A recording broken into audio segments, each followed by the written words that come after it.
মানুষটি শহরের এই ছোট মসজিদের সামনে দাঁড়িয়ে রিচার্ড ম্যাককিনি। তার হাতের ব্যাগে লুকিয়ে আছে মৃত্যুর অস্ত্র, একটা শক্তিশালী বোমা যা 200 জন নিরীহ মানুষকে উড়িয়ে দেবে। বাইরে ঠান্ডা হাওয়ায় তার শরীর কাঁপছে, কিন্তু চোখে শুধু ঘৃণা। সে ভাবছে, এরা সবাই শত্রু, ইসলাম মানেই সন্ত্রাস। বাতাসে ভেসে আসছে আজানের মধুর সুর, ভিতর থেকে আসছে জায়নামাজের খসখস শব্দ। চলুন শুরু থেকে জানি এই অবিশ্বাস্য গল্পটা। একজন 25 বছরের সাবেক আমেরিকান মেরিন, যার জীবনের একটা লক্ষ্য ছিল মসজিদ ধ্বংস করা। কিন্তু ঠিক এই মুহূর্তে কি ঘটল? বোমা রাখতে গিয়ে সে কেন সিজদায় পড়ে গেল? এত ঘৃণার পরিবর্তন কিভাবে সম্ভব? চলুন শুনে নেওয়া যাক এই আল্লাহর অলৌকিক হিদায়াতের কাহিনী। রিচার্ড ম্যাককিনি 25 বছর আমেরিকান মেরিন ছিলেন। মধ্যপ্রাচ্যের যুদ্ধক্ষেত্রে তিনি দেখেছিলেন বিস্ফোরণের আগুন, রক্তাক্ত লাশ, ধোঁয়ায় ঢাকা আকাশ। সেখানকার ঘটনা তার মনে গেঁথে গেল। ইসলামকে সে সন্ত্রাসের সাথে জড়িয়ে ফেললেন। এরা মানুষ না, শুধু টার্গেট। এই কথা তার মনে বাজত। অবসর নিয়ে তিনি ফিরলেন তার শহর মানসী, ইন্ডিয়ানায়। বাড়ির কাছে দেখলেন একটা মসজিদ করছে। বোরকা পরা নারীদের দেখে, আজানের ধ্বনি শুনে যুদ্ধের সেই ভয়াবহ স্মৃতি ফিরে এলো। সকালের কুয়াশায় মসজিদের মিনার উঁচু হয়ে উঠছে। আর তার রাগও। তিনি নিজের মেয়েকে স্কুলে পাঠাতে ভয় পেতেন, যদি এরা কোনো ক্ষতি করে। ভাবতে পারো? এরপর একদিন রাগের চূড়ান্তে তিনি সিদ্ধান্ত নিলেন, জুমার নামাজের সময় যখন মসজিদ 2000 জন মুসল্লি দিয়ে ভরে উঠবে, তখন আইইডি বোমা রেখে আসবেন। রাতের অন্ধকারে তার ঘরে বোমা তৈরি, তারের গন্ধ, তারার শব্দ, ঘামে ভেজা কপাল, সব প্রস্তুত। কিন্তু মনে একটা ছোট খটকা। শেষবার দেখি এরা আসলে কি করে? হঠাৎ মসজিদের দরজায় দাঁড়ালেন তিনি। তার বিশাল চেহারা দেখে সবাই চমকে উঠল। তিনি প্রস্তুত ছিলেন ঝগড়ায়, আক্রমণ করুক, ভয় পাক। কিন্তু একজন দাড়িওয়ালা ভাই এগিয়ে এলেন, হাসি মুখে হাত বাড়িয়ে বললেন, ভাই, আপনার মুখে এত চিন্তা, কি হয়েছে? আমরা সাহায্য করতে পারি কি? শুনে অবাক লাগতে পারে না? এই সাধারণ প্রশ্ন 25 বছরের ঘৃণার দেওয়ালে প্রথম ফাটল দিল। কিন্তু এখানেই শেষ না। রিচার্ড বোমা রাখার বদলে বসলেন সেখানে। একটা ইংরেজি কুরআন দিন, বললেন তিনি। ভাবলেন, ভুল ধরব এখান থেকে। বাড়ি ফিরে রাত জেগে পড়তে শুরু করলেন। ল্যাম্পের হলুদ আলোয় পাতা উল্টানোর শব্দ, চায়ের গন্ধ। খুঁজছিলেন সন্ত্রাসের আয়াত। প্রথম পাতা খুললেন দ্বিধা নিয়ে।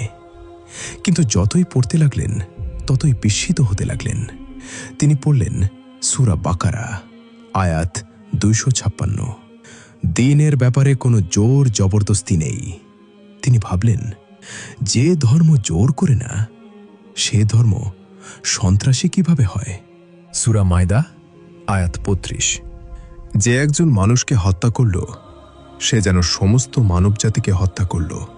তিনি আরও পড়লেন সূরা আল মুনতাহিনা, আয়াত 8। আল্লাহ তোমাদেরকে নিষেধ করেন না, যারা তোমাদের সাথে ধর্মের জন্য যুদ্ধ করেনি বা তোমাদেরকে বাড়ি থেকে বের করে দেয়নি, তাদের প্রতি সদ্ব্যবহার ও ন্যায়পরায়ণতা করতে। সূরা আল আরাফ, আয়াত 199। ক্ষমা করো, সৎকর্মের আদেশ দাও এবং অজ্ঞদের থেকে বিমুখ হয়ে যাও। সূরা ফুসসিলাত, আয়াত 34।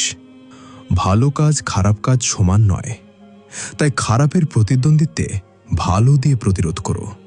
তখন যার সাথে তোমার শত্রুতা ছিল, সে তোমার খুব ঘনিষ্ঠ বন্ধু হয়ে যাবে। সূরা হুজুরাত, আয়াত 11। হে ঈমানদারগণ, কোন লোক অন্য লোককে তার বংশের কারণে উপহাস করতে নিষেধ করি, হয়তো তারা তাদের চেয়ে উত্তম হবে। এবং সূরা আল আনফাল, আয়াত 46। আর তোমরা আনুগত্য করো আল্লাহ ও রাসূলের, যাতে তোমরা রহমত প্রাপ্ত হও। রিচার্ডের চোখে পানি এলো। তিনি বুঝলেন তাকে মিথ্যা বলা হয়েছে। কিছুদিন পর তিনি আবার মসজিদে যেতে লাগলেন। সেখানে দেখা হলো ইমাম সাহেবের সাথে। ইমাম সাহেব তাকে স্বাগত জানালেন, প্রশ্ন করার সুযোগ দিলেন, ধৈর্যের সাথে উত্তর দিলেন। রিচার্ড বললেন, আমি একজন সৈনিক ছিলাম, আমি মুসলমানদের বিরুদ্ধে লড়েছি। আপনারা কি আমাকে ঘৃণা করেন? ইমাম সাহেব হেসে বললেন, না ভাই, ইসলাম আমাদের শেখায় ক্ষমা করতে। আল্লাহ তোমাকে হেদায়েত দান করুন। শুধু তাই নয়, যারা তার টার্গেট ছিল তারা তাকে খাবার খাওয়ালে, পরিবারে খবর নিল। ভাই, আজ কেমন আছো? এই কথায় তার হৃদয় গলে গেল। হাসির শব্দ, চায়ের উষ্ণতা, ভাইয়ের ভালোবাসা। তিনি বুঝলেন, এরা দানব না, পৃথিবীর সবচেয়ে অতিথিপরায়ণ মানুষ।